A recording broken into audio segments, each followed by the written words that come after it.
Kwa hiyo katika malezi yale nilipofika darasa la 7, nilipomaliza darasa la 7, yule babangu mlezi akaamua kuniozesha. Mamangu alidiriki hata kuhama chumba alichokuwa nakaa na babangu yule mlezi. Akawa anaishi na mimi mwanzo mwisho mpaka nakwenda kujifungua mtoto wa pili. Nilipobahatika kujifungua mwanangu yule, nilipomaliza 40, nilitoroka. Na mamangu ndo alinisaidia kutoroka. Nilimtoroka yule mwanaume. Nikaja Dar es Salaam. Basi baada ya hapo Mwenyezi Mungu akajalia ikaingia sikukuu ya Idi. Siku ilipoingia sikukuu ya Idi, asubuhi nikapokea simu ya msiba mzito sana wa dada yangu ambaye alikuwa kipenzi sana. Alifariki huko Dar es Salaam. Lillahi wa inna ilaihi rajiun. Mwenyezi Mungu amrehemu. Basi baada ya kupokea ule msiba wa dada yangu, kabla msiba hujapoa nikapokea na simu ya mume wangu. Kwamba nimekulipia fitri. Msiba wa moto. Upo ndani ya msiba ukapokea simu ya mume wako. Kwamba nimeshakulipia fitri mke wangu na nini, na kuna zawadi nimekutumia. Unatakiwa uende kwa mshenga ukachukue hizo zawadi. Msiba nimeupokea saa 12 asubuhi, msiba wa kwanza. Maana mimi nasema kwangu nilipokea misiba miwili ndani ya siku hiyo. Lakini msiba wa pili niliupokea majira ya saa 10 baada ya kufika kwa mshenga. Nilipofika kwa mshenga nimeenda nikiwa na bashasha. Lakini nilichokikuta kule Mwenyezi Mungu ndo anajua. Nilipofika kwa mshenga nilikabidhiwa begi lenye nguo ndani mpya tupu. Nikakabidhiwa na shilingi 500,000. Nikakabidhiwa na karatasi 2. Moja ilikuwa ni ya mshenga, nyingine ilikuwa ni ya kwangu mimi. Lakini ile ya kwangu mimi nilipoisoma kwa ndani ilikuwa imeandikwa mimi fulani bin fulani nimekuacha Zuleha bin fulani, talaka 3. Talaka 3 imerudiwa kabisa ile. Kwa maneno, yani imeandikwa kwa namba 3. Alafu nitamani je na nimefanya kuisahau hiyo karatasi ya talaka. Nimeitunza hiyo. Basi kiukweli baada ya mimi kusoma vile nikamwambia mshenga, huu ni utani au ni kitu gani? Akaniambia hiyo ndo hali halisi, na mimi pia barua hii nimetumiwa ya kwangu inayothibitisha kwamba kweli wewe umeachwa talaka 3. Nikamwambia je, yule ni mtu wako wa karibu, kuna lolote labda alilokueleza ambalo labda nimekosea? Akasema hapana. Yani asubuhi umepata taarifa za msiba kufiwa na dada, jioni unapata taarifa za kupata taraka 3. Bila hapo mbele kuna shughuli inaandaliwa.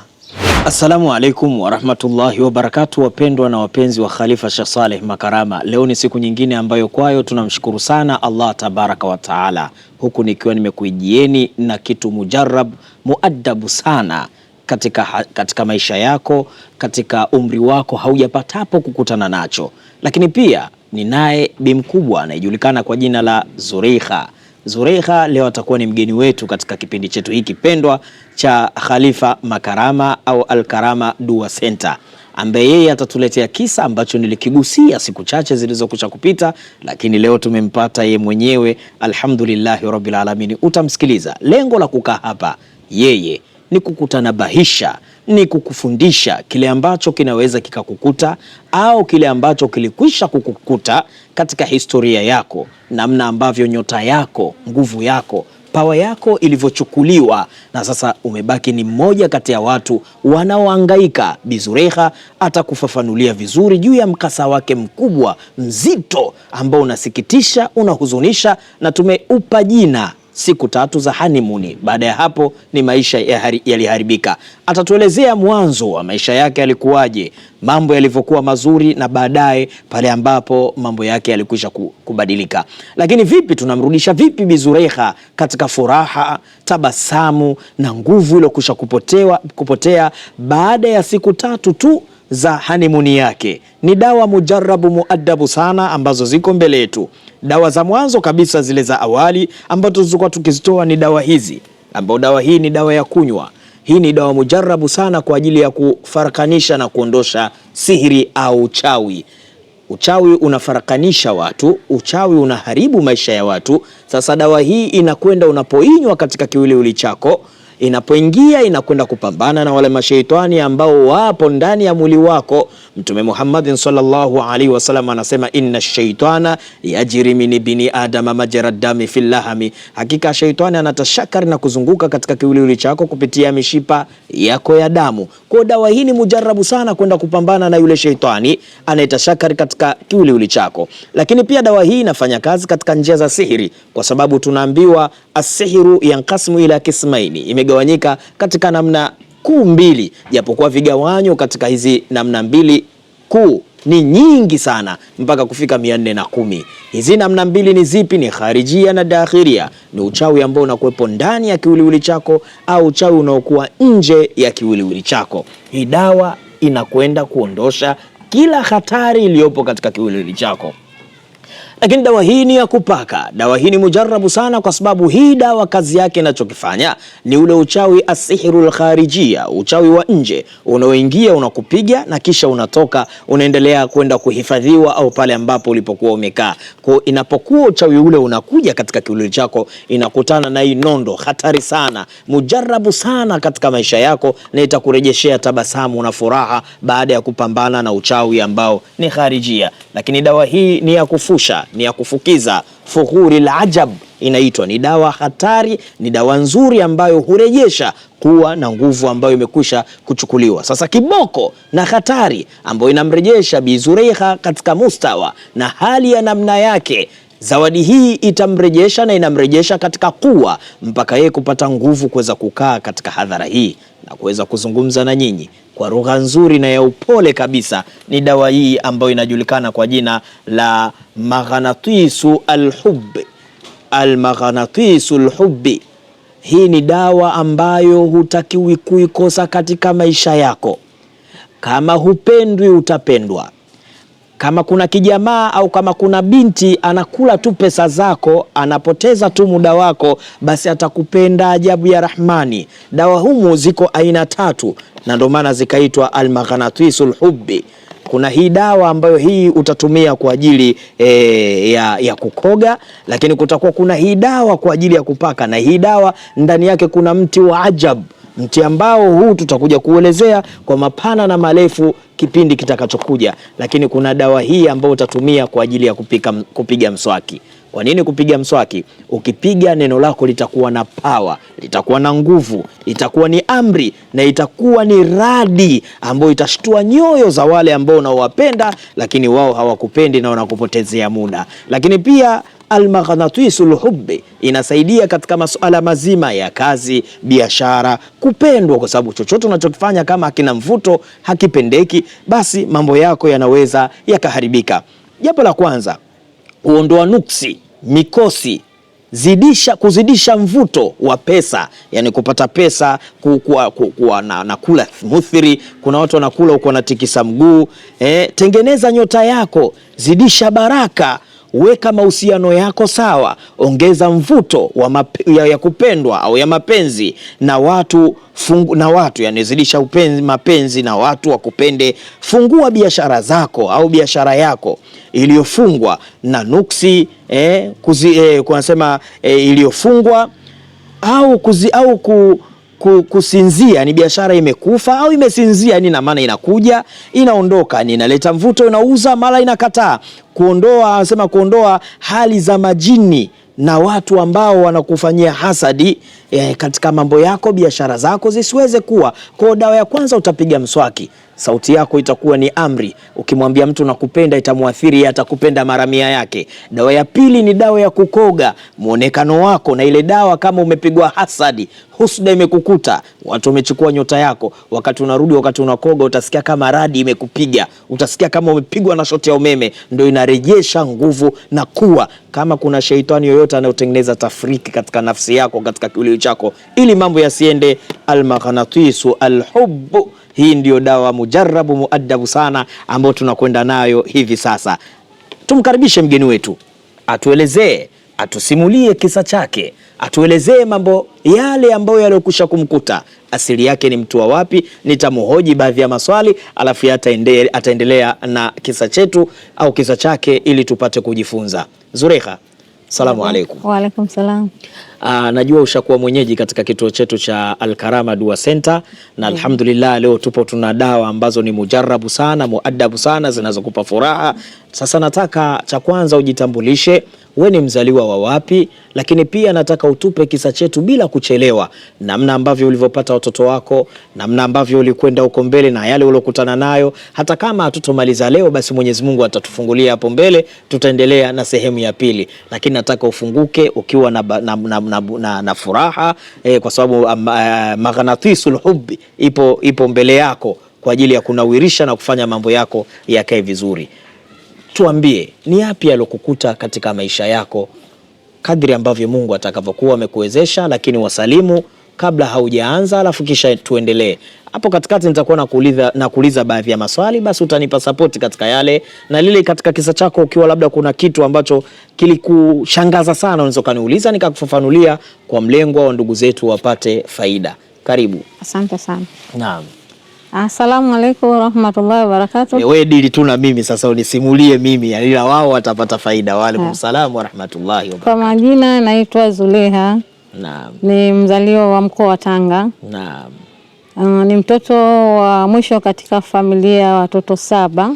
Naam. Lakini ni za kusema kwa bahati nzuri, maana kibaya sometimes inabidi kiitwe ni kizuri. Kiwe ni kizuri. So kibaya ni kibaya tu.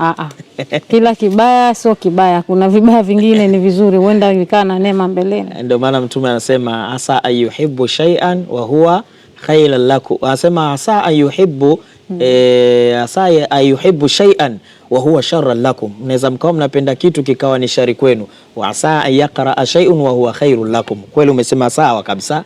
Naam, tuendelee. Kwa bahati nzuri ni mtoto ambaye ni wa mwisho kuzaliwa, lakini nilikataliwa na baba. Pole sana. Asante sana, lakini mama alipambana. Kwanza nichukue fursa hii kabla sijaendelea na hiki kisa, nimshukuru sana mamangu mzazi. Mashaallah. Mwenyezi Mungu ambariki sana na azidi kumtia nguvu. Na mimi sina cha kumlipa isipokuwa Mwenyezi Mungu ndo atakayemlipa. Allahumma amin. Alipambana na kuhakikisha kwamba mimi nalelewa katika misingi inayotajika. Sasa usilie, yani jiziwie. Yani hapo unatakiwa ujiziwie. Fanya kama yani yashapita. Sasa unatakiwa ukaze moyo. Naam. Sawa. Kwa hiyo namshukuru kwa uwezo wa Mwenyezi Mungu, alifanikiwa kunilea, akanipa misingi yote inayotajika kunipatia kama mtoto, malazi, mavazi, elimu, matibabu na kadhalika. Lakini kwa bahati nzuri baadaye mama alibahatika kuolewa na baba mwingine. Kwa mimi nililelewa na baba wa kambo. Ndiyo. Na mama mzazi. Kwa hiyo katika malezi yale nilivyofika darasa la 7, nilipomaliza darasa la 7, yule babangu mlezi akaamua kuniozesha. Kwa niliolewa nikiwa na umri mdogo. Baada ya kuozeshwa, katika kuozeshwa alinikonvinsi kwamba kwa sababu nilikuwa napenda sana kusoma. Kwa hivyo akaniambia kwamba unaolewa kwa ajili ya kwenda kusoma. Na kwa umri ambao nilikuwa nao sikuwa nafahamu kitu chochote kuhusiana na ndoa wala kuhusiana na neno mapenzi wala kupenda. Kwa hivyo nikabahatika kukubali kuolewa kwa sababu nikijua na kwenda kusoma. Kwa hiyo nikaolewa. Nilipofika kule nilisumbua kwa sababu nilikuwa bado na mchezo ikawa mingi na nini. Uweze amini mpaka nimefika hatua kumbe na ujauzito wa miezi kama 4, lakini mimi nilikuwa sijui kinachoendelea. Kwa hiyo sasa baada ya hapo kuna baadhi ya ndugu zangu walivyosikia kwamba nimeozeshwa na mama kipindi hicho alikuwa hana kauli kwa huyo baba. Kwa hiyo walighadhibika na wakaja kufuatilia ili mimi niweze kurudi shule. Na kwa bahati nzuri matokeo ya la 7 yalivyotoka nilikuwa nimefaulu. Lakini kipindi kile ukifaulu mnakuwa mnaenda zile second. Hakukuwa na shule za kutosha. Kwa hiyo nikaambia nisubiri second. Lakini katika kusubiri nilipoenda kupimwa ndo nikakutwa niko na ujauzito usiopungua miezi 3-4. Basi tukakubaliana na hao ndugu zangu waliweka msimamo ambao ni kaka wa mama zangu, kwa mamangu. Kwa hiyo nikaambiwa nijifungue alafu nzeni nirudi shule. Kweli nikabahatika kubaki pale, Mungu akaleta rehema zake. Lakini hata yule mume ambaye niliozeshwa, hali ambayo nilimkuta nayo ya kimaisha Ghafla tu baada ya mwaka mmoja hali ya maisha ilibadilika ikawa nzuri sana. Sivyo ambavyo nilimkuta. Kisimati kinasema sasa hicho. Basi kwa hiyo mtoto anazaliwa pale, lakini tayari maisha yamebadilika kwa hali kubwa sana. Mtoto wa kwanza akiwa anazaliwa. Basi baada ya kujifungua mimi pale nikakaa kwa muda mfupi, tukafanya maandalizi ya kurudi shule. Lakini kabla sijarudi shule kuna vitu nikavigundua. Kipindi hiko mwanangu alikuwa na umri wa kama miaka 3. Nikagundua vitu kwamba yule mwanaume kuna vitu kidogo haviko sawa. Katika kufuatilia, kwa sababu mimi tulikuwa tunafanya biashara kubwa tu na mimi ndo nilikuwa msimamizi wa hizo biashara. Kwa hiyo katika kufuatilia nikagundua kwamba yuko na mahusiano na wale watu ambao ndo tulikuwa tunafanya nao biashara kama wateja. Kwa hiyo nikafuatilia, nikajiridhisha. Baada ya kujiridhisha, nilipopata ushahidi nikaamua kwenda hospitali. Nikapima afya yangu kwa lengo sasa la kuondoka. Sababu kama unavyojua nimeishi pale, sikuishi kwa mapenzi. Eti kwamba nimewahi kujua maana ya kupenda ni nini. Kwa hivyo baada ya kufanikiwa kupima na kujua afya yangu niko salama kila kitu, nikagundua tu kitu kimoja kwamba nina ujauzito tena wa miezi 3 wa mtoto wa pili, binti wa pili. Basi nikasema sio tatizo, ujauzito sio tatizo. Mimi nilifanikiwa kuondoka hivyo hivyo na ujauzito na mtoto wangu ule mwingine. Nikafanikiwa kutoroka, nikaondoka, nikarudi kwetu. Kweli mama alinipokea vizuri. Mamangu alidiriki hata kuhama chumba alichokuwa anakaa na babangu yule mlezi. Akawa anaishi na mimi mwanzo mwisho mpaka nakwenda kujifungua mtoto wa pili. Nilivyobahatika kujifungua mwanangu yule, nilivyomaliza 40 nilitoroka. Na mamangu ndo alinisaidia kutoroka. Nilimtoroka yule mwanaume. Nikaja Dar es Salaam. Nikaanzisha maisha mapya huku. Nikaenda mpaka Zanzibar, nilikuwa na familia kule, nikaendelea na maisha yangu. Kwa hiyo story ya mimi na yule iliishia hapo. Na yule mtoto naye ndo nilibaki naye. Vile vile kuanzia miezi 3 tumboni, lakini Mungu alijalia kama historia ilijirudia kama nilivyokuwa mimi. Na yeye alibahatika kukua na mpaka leo naye yuko na maisha yake. Mashaallah. Lakini sasa katika kipindi hicho nilichoondoka na watoto hawa wawili. Baadaye mimi ndo nilirudi shule. Nikaa navaa uniform, nasoma na wanafunzi wadogo wa shule.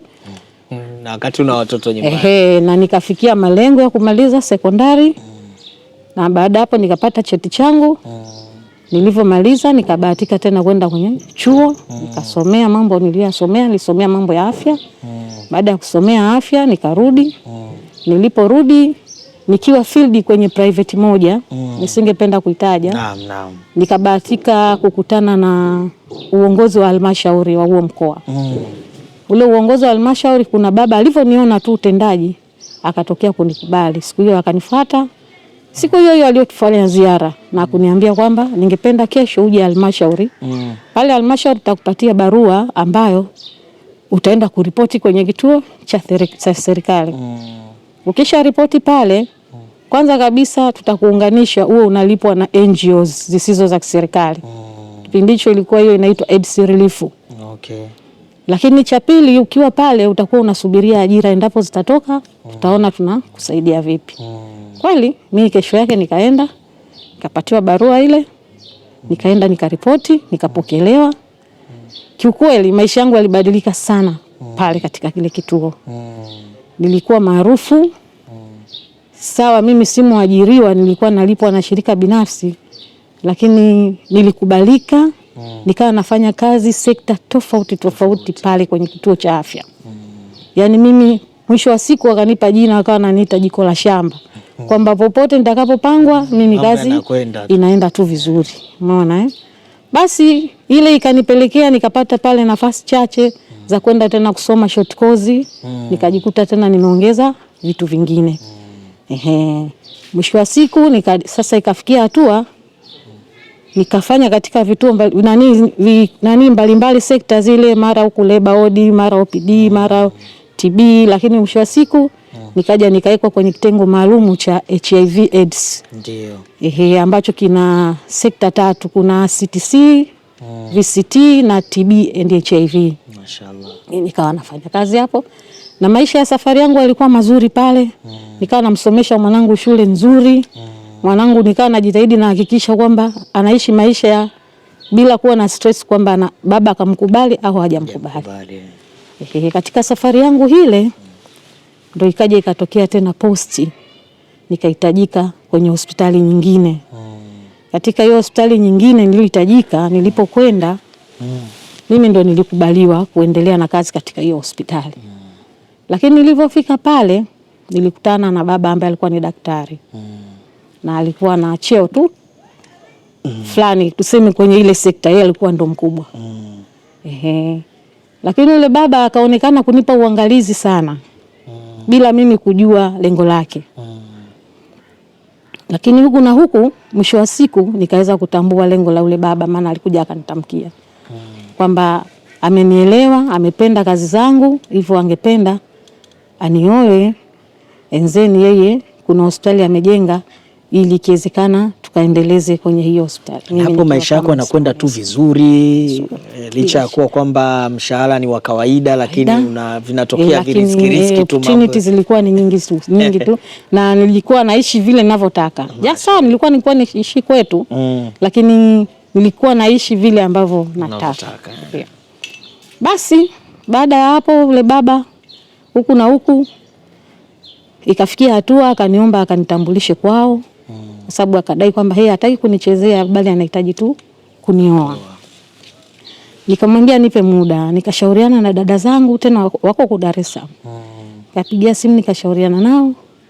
Wakaniambia jaribu kuomba Mungu kwa sababu kumbuka tangu umetoka kule ulikotoka kwenye ndoa yako ya kwanza hujabahatika tena kufanya maamuzi yoyote yanayohusiana na swala la ndoa wala swala la mtoto, yani umeishi maisha fulani na sasa hivi ni miaka 13. Kipindi hicho nimetimiza miaka 13 tangu nimeachana na wewe. Wakaniambia kama ni mtu anaeleweka, mfikirie, mtathmini, basi mwisho wa siku fanya maamuzi. Wewe nenda safiri, nenda akakutambulishe, utaangalia mazingira, ukiona uelewi utatujulisha. Kweli tukafunga safari mpaka Dar es Salaam. Kila mtu kivyake. Hatukuongozana. Nikaja kwa maelekezo mpaka nikafikia kwao, nikapokelewa vizuri.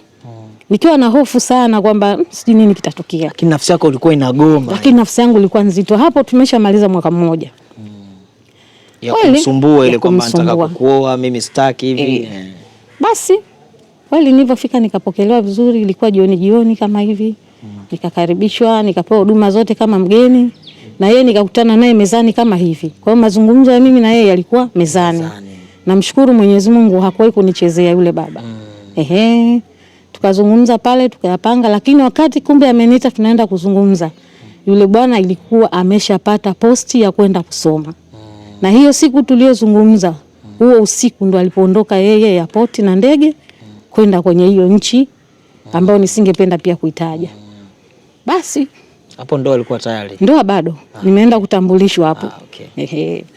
Ndio yule bwana akapata na hiyo posti ya kwenda kusoma. Kweli nikajitambulishwa, tukakubaliana, yeye akaondoka usiku wa manane na ndege na mimi hapa nikaondoka siku ya pili yake kurudi kwenye shughuli zangu. Basi nikiwa kule kwenye shughuli zangu baada ya miezi kadhaa yule bwana alirudi. Aliporudi ndio akapandishwa cheo sasa kikubwa, akapewa cheo kikubwa serikalini. Basi baada ya kupewa kile cheo alivyorudi akataka kunioa haraka. Sasa hapo akawa ameshalipa mahari. Akataka kunioa haraka ili tuondoke wote kama familia. Nikamwambia hapana. Wewe tangulia na familia yako. Kajipange. Baada ya muda mimi nipo, utarudi kama kweli imepangwa. Utarudi na kwa kuwa umeshalipa kila kitu. Basi utarudi, tutafunga ndoa, maisha yataendelea. Kweli akanisikiliza. Akaenda kwenye huo mkoa husika ambao alipangiwa kwenye kanda. Basi alivyoenda mimi nikabaki, yeye akafika kule. Kweli fika kule akakaa mwaka mmoja. Tunawasiliana tu. Baada ya mwaka mmoja akanipigia simu kwamba tukutane Morogoro. Alikuwa na vikao vya kiserikali Morogoro. Hivyo na mimi niende Morogoro, tukutane Morogoro. Kweli mimi nikaomba ruhusa kazini, nikafunga safari mpaka Morogoro. Fika Morogoro nikakuta kuna hoteli amenichukulia peke yangu na yeye na wafanya kazi wenzio wamefikia hoteli nyingine. Haraka na subra. na alikuwa ni mtu wa dini sana, mashaallah. Basi naweza kusema nacho hicho ndo kitu ambacho kiliniponza kwa sababu nilikuwa ndo naomba Mungu anipe mtu wa namna hiyo. Mashaallah. Basi tulipofika pale tukakutana pale hotelini jioni, alikuja tukazungumza, lakini katika mazungumzo akaniambia kesho tunaondoka Dar es Salaam, wewe utasafiri kwa basi, mimi nasafiri private. Tutakutana Dar es Salaam. Akaongea pale pale na wazazi wangu kwa simu na kaka yangu ambaye ni wali wangu, anatakiwa afike Dar es Salaam kesho kutwa ni ndoa. Kweli tukawasiliana na dada zangu huku. Mimi siku ya pili nikaja mpaka Dar es Salaam. Dada yangu pale akawa ameshaandaa mazingira. Ilikuwa siku ya Alhamisi. Siku ya Ijumaa majira ya saa 1 baada ya mshuko wa magharibi, mimi nikafundishwa ndoa hapa Dar es Salaam.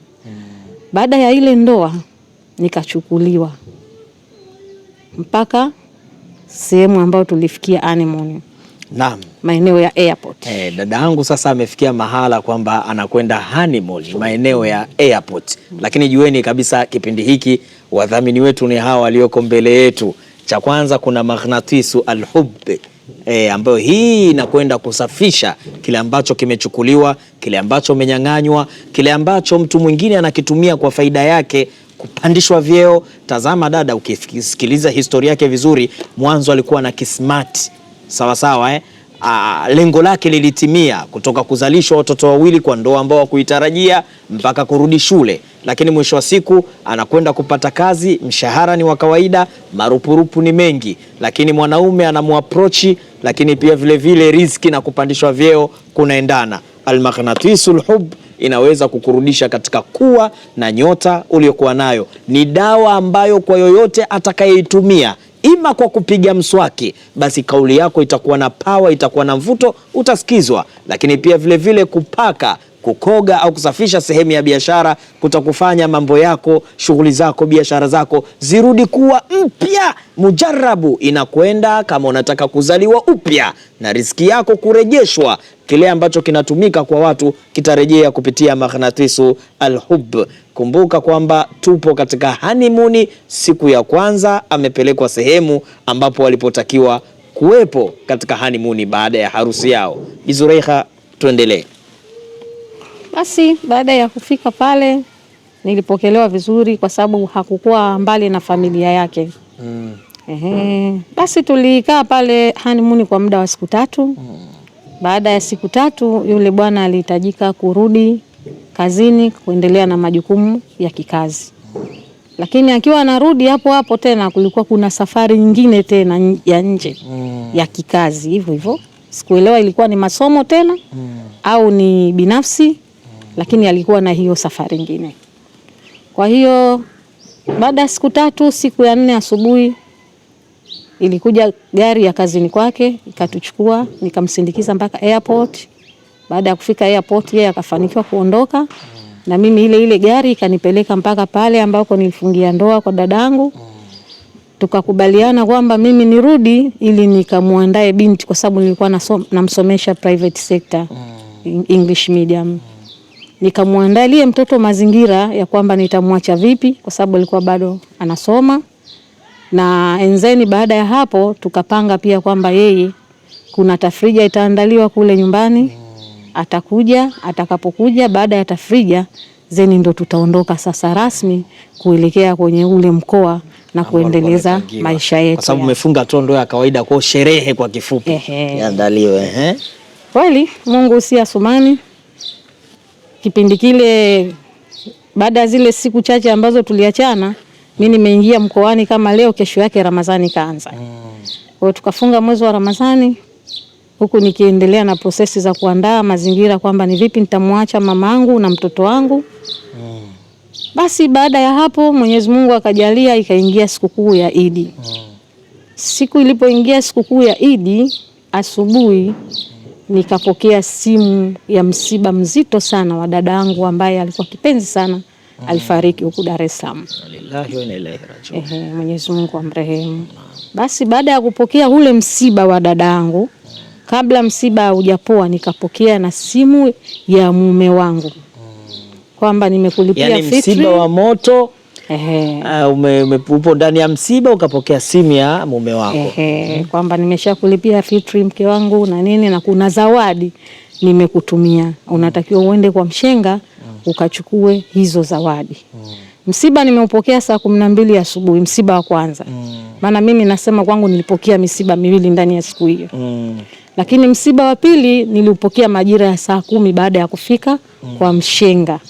Nilivyofika kwa mshenga nimeenda nikiwa na bashasha. Lakini nilichokikuta kule Mwenyezi Mungu ndo anajua. Nilivyofika kwa mshenga nilikabidhiwa begi lenye nguo ndani mpya tupu. Nikakabidhiwa na shilingi 500,000. Nikakabidhiwa na karatasi 2.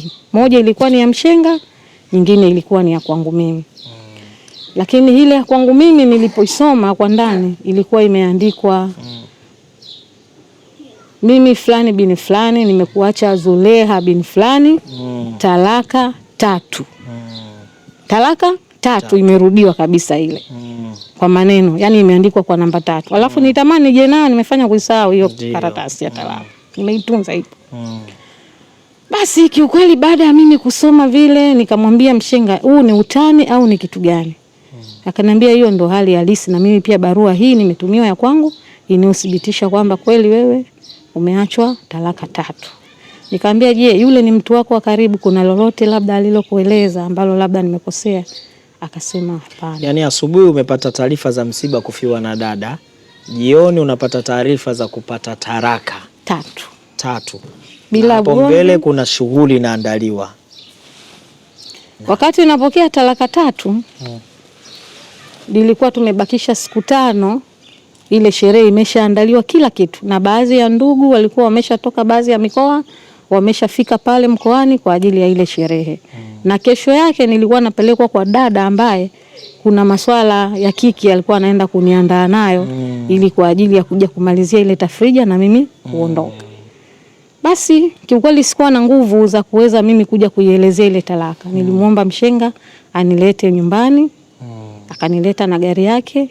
Yeye ndo akawa sasa ni muelezaji. Kabla hatujafika nyumbani tulimpigia mama simu nikiwa njiani kwamba nimkute yeye na dada yangu tu, kwa sababu lilikuwa ni jambo la siri kwa wakati ule. Kwa hiyo kweli tukawakuta chumbani kwangu kule. Kufika mshenga yeye ndo alielezea, mimi sikuweza kuelezea, nilishiwa nguvu kweli. Akaelezea, basi mama na dada walilipokea, liliwaumiza. Sote tuliumizwa kwa kweli. Lakini ilibidi walipokee na mshenga akaruhusiwa kuondoka. Baada ya hapo mama yangu akanikalia sasa kunisihi kwamba nivumilie, nijikaze, shughuli haiwezi kuahirishwa, lazima shughuli ifanyike kwa sababu baadhi ya watu wameshafika. Shughuli ifanyike, baada ya kufanyika sasa tutajua sasa nini kitakachoendelea. Kweli mimi nikajikaza, kesho yake nikapelekwa kwa yule dada. Ni dada ambaye ni msiri, kungwi wako ni msiri wako, lakini mimi nilikaa na siri yangu, sikumueleza. Mwisho wa siku zikatimia pale zile siku 4, sherehe ikafanyika, nikafanywa ile tafrija, sherehe kubwa, nikatolewa, nikaagwa na ndugu na jamaa. Na nilicheza, nilijikaza, lakini pasipo watu kujua kilicho nisibu. Baada ya shughuli kuisha, mimi sasa nikahisi kama ambaye nimevurugwa, sikuwa sawa. Mamangu, kwa upande wa mamangu ndio naweza kusema alikuwa muathirika mkubwa sana. Sababu nilikuwa namuona mama hata akijaribu kula hivi namsikia tu anaguna, akiguna anaacha atakula. Ilimsumbua sana. Chakula kikawa kipiti katika koo. Basi kwa hiyo mimi hapa nilichokifanya nilikurupuka. Nikaondoka. Niliondoka pale mkoani, nikajikuta niko kwenye basi naelekea Mbeya. Nikiwa naelekea Mbeya, lakini sikuwa na ndugu kule Mbeya. Wala sikuwa na mtu ambaye nilikuwa na appointment naye yoyote. Ila kuna binti nilikutana naye kwenye basi. Nikamuelezea kwamba mimi naenda, lakini mwenyeji wangu naona kila nikimtafuta siku na mawasiliano naye. Nilitumia huo uongo. Ndugu zangu wapendwa, Khalifa Sheikh Saleh Makarama, muda si rafiki sana kutokana na mazingira ambayo tumefanyia location yetu siku ya leo. Kumbuka kwamba dada huyu kajikaza sana. Siku moja anapata msiba wa kufiwa na dada yake kipenzi, ndugu, sio jirani. Lakini siku hiyo hiyo bila huruma anaenda kupokea begi ambalo lilikuwa lina nguo nyingi, 500,000 pamoja na taraka 3. Lakini siku 4 mbele alikuwa na shughuli ya kuagwa, lakini akajikaza kutokana na wasia wa mama yake, akaenda akacheza harusi yake, kaagwa wakati taraka imekusha kupita. Tunakwenda katika hatua ya pili ya maharibiko. Mama yetu huyu Zulekha anaacha kazi yake. Kumbuka na watoto wawili. We mwanamume ambaye hauna haya, hauna adabu, unamwacha mkeo, kipenzi chako, rafiki yako, mtu ambaye umemwahidi utamuoa na vitu mfano hivyo, au mwanamke unamterekeza mwanaume kwa ajili ya tamaa na kuchukua nyota na pawa alionayo. Safari ni kuelekea Mbeya, na mwisho kabisa Karili amedanganya kwa yule aliyekaa naye kiti kimoja kwamba anayempigia simu mwenyeji wake hapokei. Je, alipata msaada? Alipata pakukaa? Maharibiko yake mpaka anafika Al-Karama Dua Center. Ni yapi yaliyojiri? Usikose sehemu itakayofuata. Lakini kitu kikubwa nachokuacha nacho, Al-Maghnatisu Al-Hubbu ni dawa hatari mno. Piga mswaki, utakuja kuniambia. Utakachosema maneno yako yatakuwa ni lulu, yatasikilizwa, utapendwa. Kakoge dawa hii, utakuwa ni mfano wa kuigwa. Watu watatamani kuwa karibu yako na kukaa na wewe. Lakini mafuta yake ndani ya yale mafuta yana dawa mujarabu muadabu sana. Tutaelezea ile dawa ya unga ina nini na nini, tutaelezea yale mafuta yana nini na ndani kwa nini kwa kuna mti, na tutaelezea juu ya dawa hii ya kupiga mswaki. Na kuna zawadi 3 ukichukua dawa hii Maghnatisul Hubbi kwa ajili ya biashara. Kuna dua yake nitakupa kama zawadi kutoka kwangu mimi Khalifa Sheikh Saleh Makarama, utaiweka sehemu ya biashara. Lakini kama itakuwa ni kwa ajili ya mapenzi, pia nitakukabidhi dawa hiyo, utakwenda kutumia kwa maelekezo nitakayokupa. Ni dua maalumu jarabu, hata kama uko Marekani tutaingiza humu ndani kwenye hichi kikopo. Wewe utasema bana naitaka Al-Maghnatisul Hubbi kwa sababu ya jambo fulani. Lakini kama ni kazi pia ipo. Wewe sema tu nataka ni kwa ajili ya kazi, nataka kwa ajili ya mpenzi wangu, nataka kwa ajili ya kupendwa, nataka kwa ajili ya biashara, ndio itatufanya zawadi hiyo tuweze kukuwekea. Mwenyezi Mungu atujaze majaza mema, atupe furaha na amani, bila kusahau dawa zetu pendwa ambazo zimerejea tena. Hapa katikati tulikuwa tuzisemi kwa sababu upatikanaji wake ulikuwa ni watabu. Dawa hatari kwa pigo na kuangamiza mashaitani wote wa kisihiri, wa kichawi, juu ya kile kisa chetu ambacho tutaendelea nacho cha kichawi. Sehemu ya pili itafata, tutaelezea makubwa. Yani hapo ndo alikuwa anapiga rasharasha. Kisa hiki mimi nakifahamu, huko mbele kuna mazito. Vipi anakwenda kufanikiwa na unakwenda kufanikiwa? Karibu Kigamboni, Kisota, katika kituo chetu Al-Karama Dua Center. Namba zetu hizo alama ya kujumlisha 255 658 914 771 ndo namba za kupiga. Lakini pia vile ukikosa hiyo unaweza ukatumia namba alama kujumlisha 255 740 45 80 54, alama kujumlisha 255 740458054. Ni dawa mujarabu sana. Njoo kitoni kwetu na Mwenyezi Mungu ataleta kheri na maisha yako yatabadilika. Niamini mimi, Khalifa anasema kwa kifua kipana, kwa dawa hizi kile ambacho kinachokuumiza kitakwenda kwa faraja. Rabbana taqabbal minna innaka antas samiul alim wa tub alaina ya maulana innaka antat tawwabur rahim. Jinaka ilayka ya Allah ya nuru ya haqq ya mubin, kasimna min nurika wa alimna min ilmika wa fahimna anka wa sami'na bika wa qimna bi shuhudika wa arifna tariqan ilayka wa hawina alaina bi fadlika walbisna libasan taqwa minka innaka ala kulli shay'in qadir. Wa sallallahu ala sayyidina Muhammadin wa alihi wa sahbihi wa sallam bi fadli subhana rabbika بالعزة عما يصفون وسلام على المرسلين والحمد لله رب العالمين.